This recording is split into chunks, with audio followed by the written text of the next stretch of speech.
અને નાટ્ય ક્ષેત્રે પ્રખ્યાત કલાકારો અને સ્વસ્તિક હાઈસ્કૂલના બાળકો દ્વારા અભિનીત નાટક વિભાજન એકાતન. આવો આપણે નિહાળીએ નાટ્ય પ્રસ્તુતિ. કલાકાર મહેશ પંડ્યા, દેવેશ મુથા, રિદ્ધિ જોશી. સહયોગ મહેશ પંડ્યા, મહેશ પટેલ, અહમદ અલી ખડોસિયા. વિશેષ સહયોગ શ્રી સ્વસ્તિક હાઈસ્કૂલ હિંમતનગર. તો પ્રસ્તુત છે અખંડ ભારતનું વિભાજન અને મજબૂરીમાં કરાયેલ પલાયનની એક દર્દભરી કથા. विभाजन एक आतंक. आओ बच्चों तुम्हें दिखाए झांकी हिंदुस्तान की, इस मिट्टी से तिलक करो यह धरती है बलिदान की. वंदे मातरम, वंदे मातरम, वंदे मातरम, वंदे मातरम. आओ बच्चों तुम्हें दिखाए झांकी हिंदुस्तान की, इस मिट्टी से तिलक करो यह धरती है बलिदान की. वंदे मातरम, वंदे मातरम, वंदे मातरम, वंदे मातरम.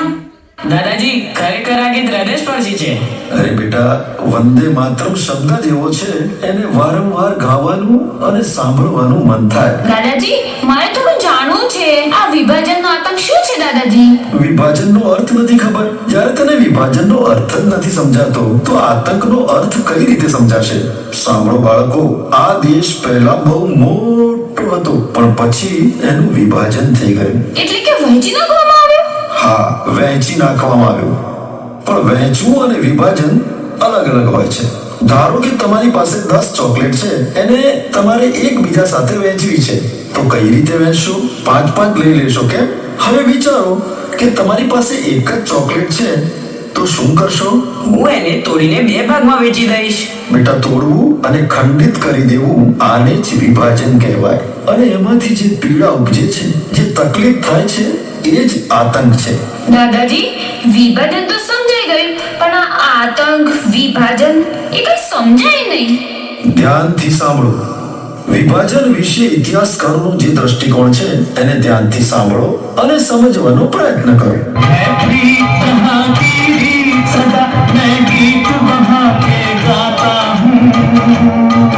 भारत का रहने वाला हूँ, भारत की बात सुनाता हूँ, मैं प्रीत यहाँ की रीत सदा.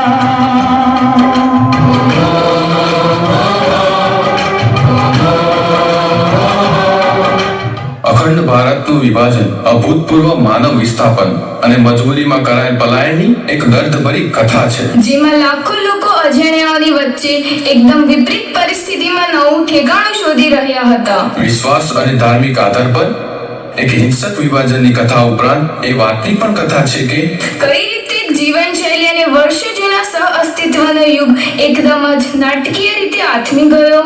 લગભગ 60 લાખ હિન્દુ, શીખ અને અન્ય સંપ્રદાયના લોકો એ વિસ્તારમાંથી નીકળી ગયા, જે વિસ્તાર પછીથી પશ્ચિમ પાકિસ્તાન બની ગયો. 65 લાખ મુસલમાન પંજાબ, દિલ્હી અને ભારતના અનેક ભાગોમાંથી પશ્ચિમ પાકિસ્તાન ચાલ્યા ગયા હતા.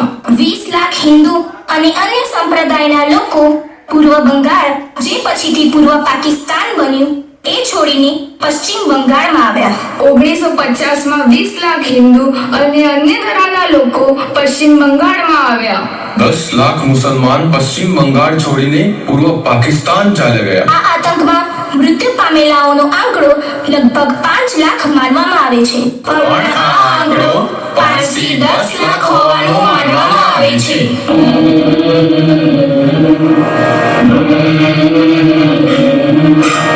आओ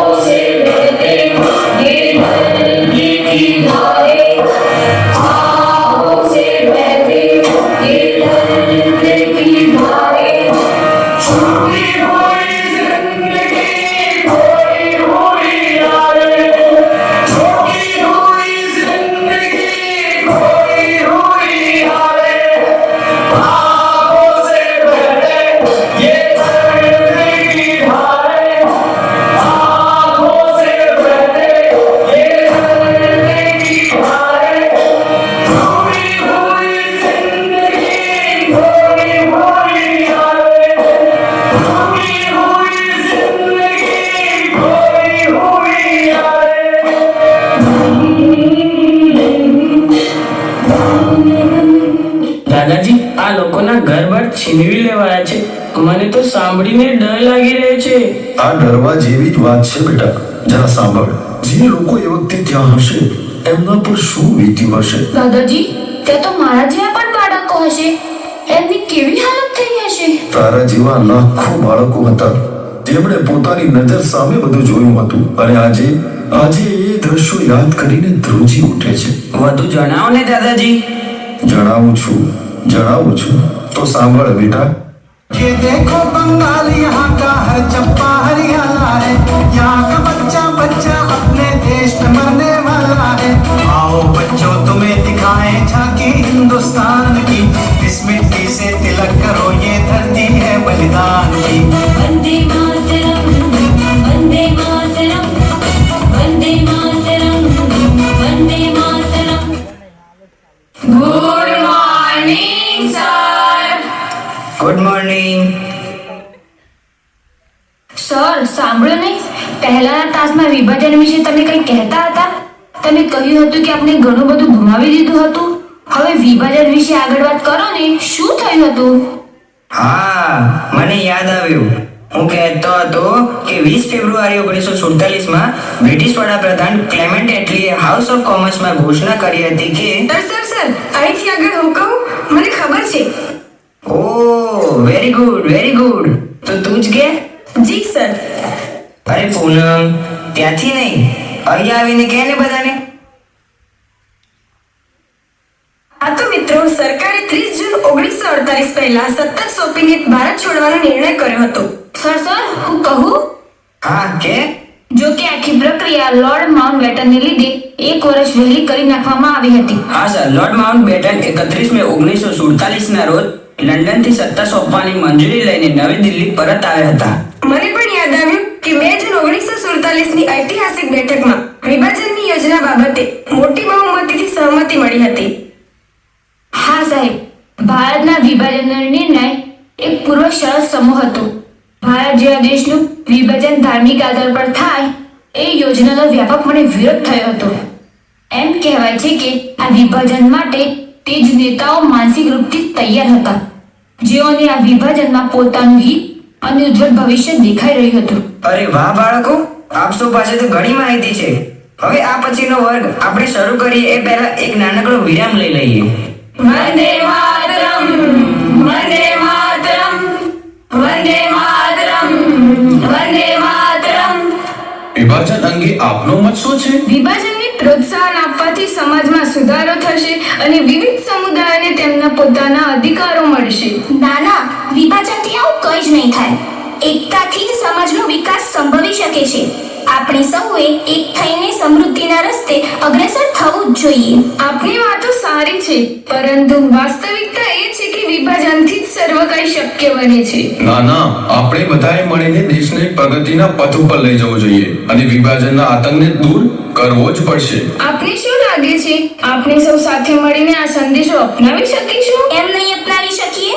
એ માટે આપણે સૌએ સંગઠિત થઈને રહેવું પડશે અને આ સંગઠિત પંચ આપણો વારસો છે, જેને આપણે જાળવીને રાખવો પડશે. વારું, પણ અખંડ ભારતના વિભાજન સમયે બીજું શું થયું એ તો મને જણાવો. આ વિશે તો આપણને એ લોકો જ જણાવી શકશે કે જેઓ એ પીડા ભોગવી હોય. Vande Mataram, Vande Mataram, Vande Mataram, Vande Mataram. Good afternoon madam. Good afternoon. Sit down. હા, તો આગળ વધીએ. તો સાંભળો, અખિલ ભારતીય મુસ્લિમ લીગની બેઠક 9 જૂન 1947 ના રોજ નવી દિલ્હીની ઇમ્પિરિયલ હોટલમાં થઈ હતી. મેડમ, એના આગળની વાતની મને જાણ છે. અરે પૂનમ, તારી પાસે તો બધી જ માહિતી છે. આમ પણ જ્ઞાન વહેંચવાથી વધે છે. ચાલ, વહેંચ તારું જ્ઞાન. મિત્રો, ત્યાં વિભાજનની માંગણી વાળો પ્રસ્તાવ લગભગ સર્વસંમતિથી પસાર થયો હતો, જેના પક્ષમાં 300 અને વિરોધમાં માત્ર 10 જ મત પડ્યા હતા.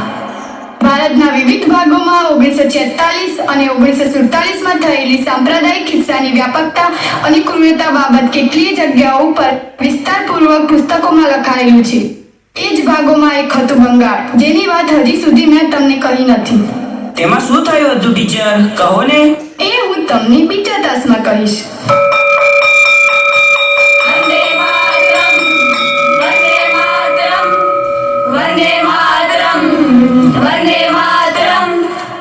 એ 4 માર્ચ 1947 નો દિવસ હતો. પોલીસે હિન્દુઓ અને શીખોના એક સર્કસ ઉપર ગોળીબાર કર્યો.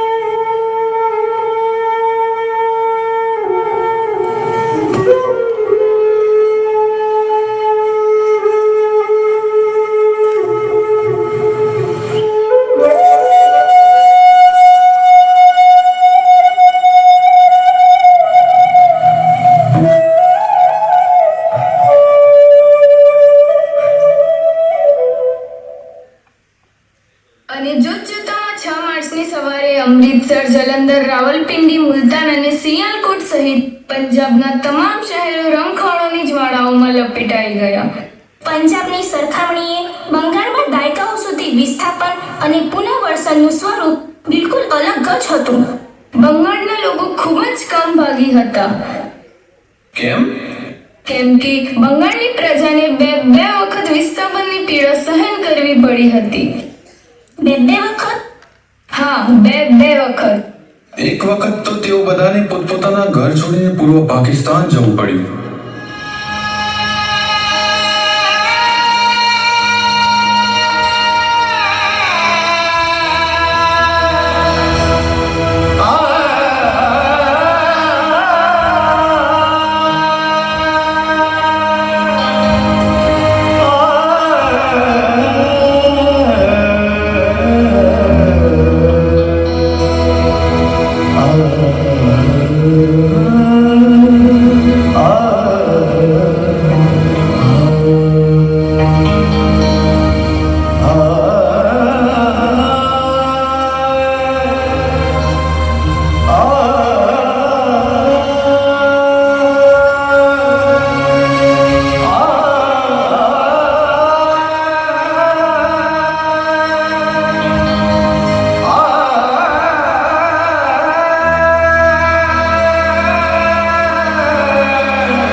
પછી ત્યાંથી ભાગીને તેઓને પશ્ચિમ બંગાળ જવું પડ્યું.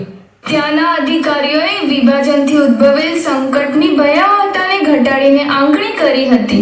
હજારો લાખો હિન્દુ પરિવાર ઢાકા અને તેની આસપાસથી ભાગીને સિયાલદહ પહોંચ્યા હતા. એટલી સરળતાથી પહોંચ્યા ન હતા.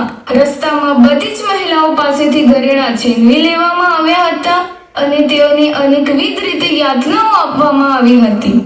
બાળકીઓ, મહિલાઓ તેમજ વૃદ્ધાઓ સાથે અમાનવીય વ્યવહાર કરવામાં આવ્યો હતો. મહિલા હોય, બાળક હોય કે પછી વૃદ્ધ હોય, સૌ કોઈ સાથે દુર્વ્યવહાર થયો હતો. હા, સાચી વાત છે. વિભાજન દરમિયાન મહિલાઓને ખૂબ જ નુકસાન વેઠવું પડ્યું હતું.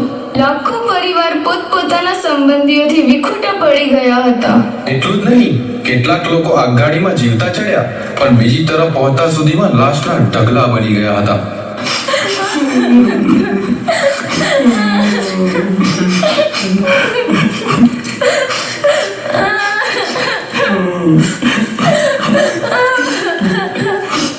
રડવાનું નહીં બાળકો, ચૂપ થઈ જાઓ, ચૂપ થઈ જાઓ. દાદાજી, ઢાકાથી આવેલા લોકોનું શું થયું? જેઓનું સર્વસ્વ લૂંટાઈ ગયું? એમની કહાની પણ ગજબ છે.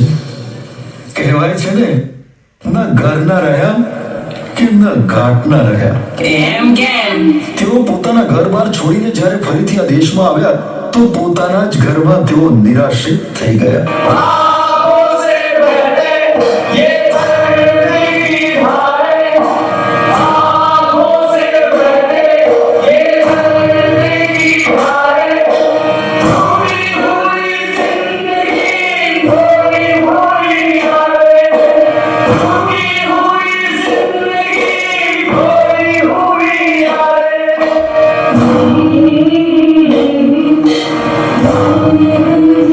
પૂર્વ પાકિસ્તાનથી એટલા બધા લોકો બંગાળ પરત આવી ગયા કે કોઈના પણ ઘરમાં પોતાના સંબંધીઓને રાખવા 1 ઇંચ પણ જગ્યા બચી નહીં. પશ્ચિમ બંગાળ સરકારે ચટગાંવ, નારાયણગંજ, બારિસાલ અને ચાંદપુરથી શરણાર્થીઓને કલકત્તા લાવવા માટે 15 સ્ટીમરોની વ્યવસ્થા કરી. પૂર્વ પાકિસ્તાનના લોકોએ જળમાર્ગે પલાયન કર્યું હતું. કેટલીય નૌકાઓ પાણીમાં ડૂબી ગઈ હતી. થોડા દિવસો પછી લાશોની લાશો પાણીની સપાટી પર તરતી જોવા મળી હતી. એવું તો અમારી જમીનના હિસ્સામાં શું ખાસ હતું જેને હાંસલ કરવા માટે અમારી પાસેથી અમારી દરેક વસ્તુ છીનવાઈ ગઈ? ભાગલાની જ્વાળાઓ બંગાળ, પંજાબ, ગુજરાત, સિંધ એમ ચારે બાજુ સળગી રહી. સિંધના લોકો વિસ્થાપિત થઈને અહીં આવ્યા, પરંતુ અમને સિંધ પ્રાંત ના મળ્યો તે ના જ મળ્યો. અરે હા, સિંધમાંથી યાદ આવ્યું, મોટા ભાગના સિંધી પરિવારો રાજસ્થાનમાં આવ્યા હતા. ભાગલા પછી પાકિસ્તાનમાંથી લાખો શરણાર્થીઓ ભારતમાં આવ્યા અને રાજસ્થાન એવા રાજ્યોમાં સામેલ હતું જ્યાં મોટા ભાગના શરણાર્થીઓ આવ્યા. રાજસ્થાનમાં અમારા જેવા શરણાર્થીઓ માટે રાહત અને પુનર્વસનની વ્યવસ્થા કરવી એક મોટો પડકાર હતો. અમારા આગમનથી રાજસ્થાનના સાંસ્કૃતિક તાણાવાણામાં પણ પરિવર્તન આવ્યું. અમે અલગ અલગ દેખાવા લાગ્યા. અમારી સંસ્કૃતિ, ભાષા અને રીતિ રિવાજો બધું જ બદલાઈ ગયું. સિંધમાં તો અમારો મોટો વેપાર હતો અને અહીં તો મારા બાળકોને બે ટાઈમનું ભોજન પણ મળતું નથી. અમારી બધી દુકાનો અને ઘરબાર ત્યાં બધું જ લૂંટાઈ ગયું. અમે રાતને કેવી રીતે યાદ કરી જ્યારે હું મારા બાળકોને ખોળામાં લઈને ભાગી હતી.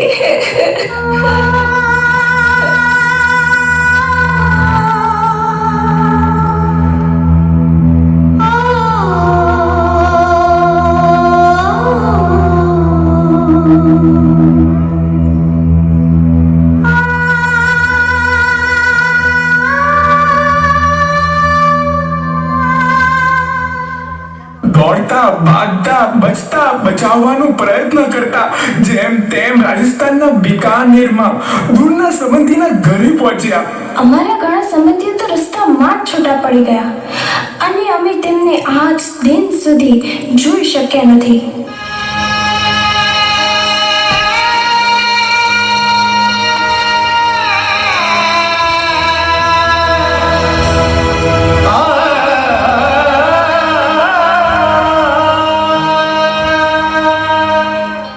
કેટલાક લોકો તો ઝુઝુનુમાં જ રોકાઈ ગયા. એ પણ બિચારા કેટલા દિવસ પોતાની સાથે રાખી શકે. અંતે થાકી હારી શરણાર્થી કેમ્પમાં આવવું પડ્યું. હસતા ખેલતા પરિવાર, ગામ, શહેરો કેવી રીતે બરબાદ થઈ જાય છે ને એ તો કોઈ અમને પૂછે.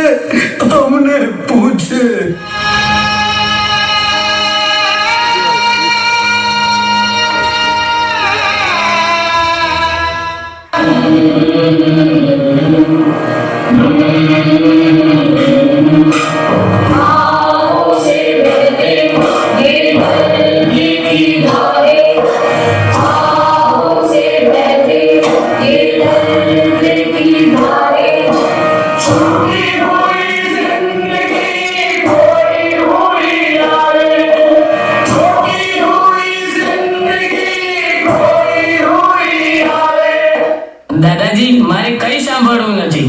હા દાદાજી, અમારે કઈ સાંભળવું નથી. બાળકો, આપણા દેશનો કાળો અધ્યાય છે જેને સાંભળી પથ્થર દિલનો કોઈ પણ માણસ પીગળી જાય. બસ કરો દાદાજી. જ્યાં જીવનની દરેક સવાર સ્મિતથી ભરેલી હતી ત્યાંનું દ્રશ્ય જોઈને આંસુ પણ લોહી થઈ ગયા.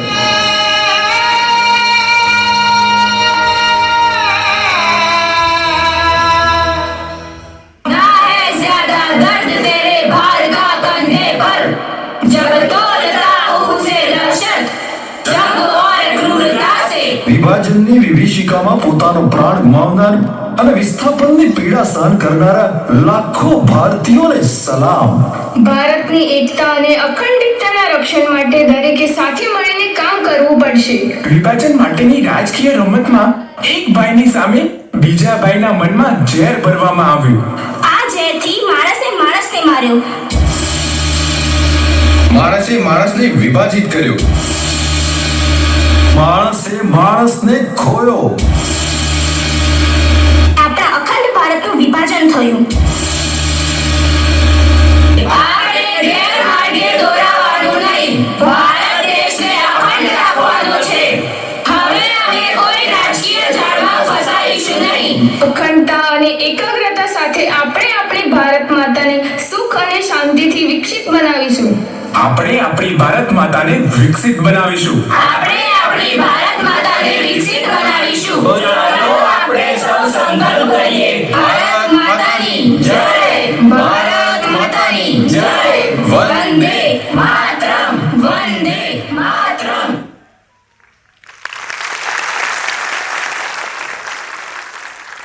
આ હતી નાટ્ય પ્રસ્તુતિ.